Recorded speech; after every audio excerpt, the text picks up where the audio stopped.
ATM, Ty Patten. Ty was born in Columbus, Ohio, and joined the United States Marines in 1967. After going through boot camp, ITR, and tank school, Ty received an all-expense-paid 13-month trip to Vietnam, where he served as a combat tank commander. After his release from the Marines in '69, escape, he returned to Ohio, where he lived until 1980, when he moved to Central Florida. In Ty's first year in Florida, he held down 4 jobs simultaneously. He had a full-time job with the Charles Chips Potato Chip Company, worked on a loading dock at a local trucking company, all while fulfilling his obligation as a sales clerk for Kmart, but swears he had nothing to do with them going belly up. His fourth position was that of president of Yard Arms, Inc., a real estate sign installation company he founded and grew from the ground up.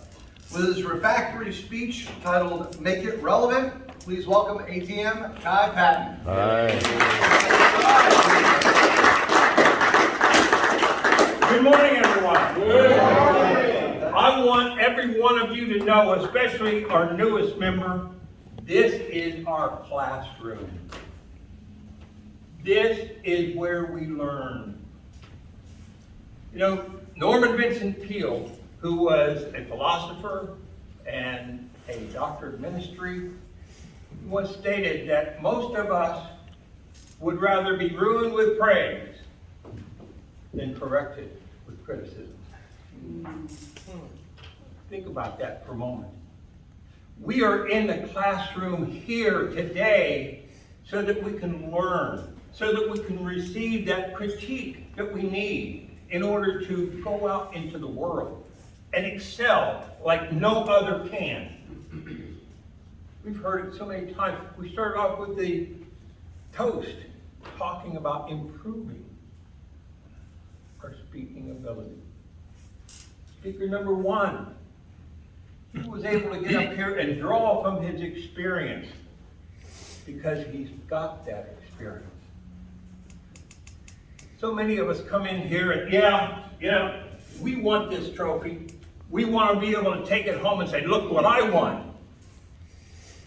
But I can tell you, this is just a temporary thing. What really matters is when we go out to the outside world, and then we get the big reward. And it's not some cheap plastic trophy.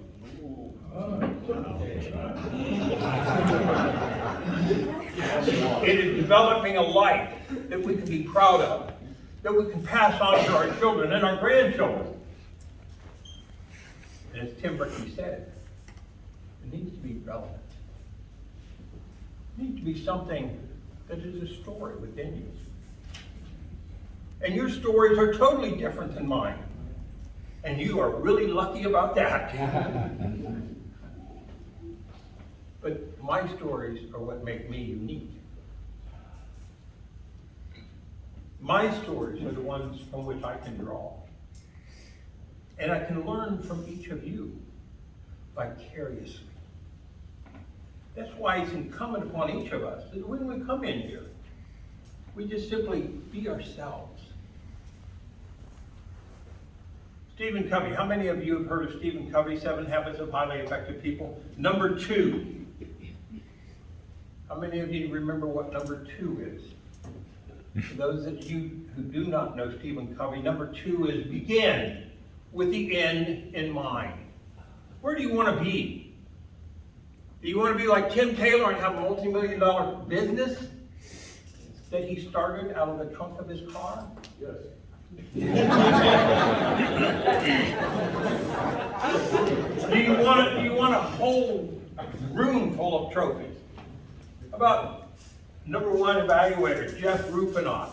How many trophies have you got, Jeff? Approximately. How many cheap trophies? 128 trophies. 128. So you probably won every time you spoke, didn't you? No, he didn't. But he still has 128. The point of that is that he is an exceptional speaker.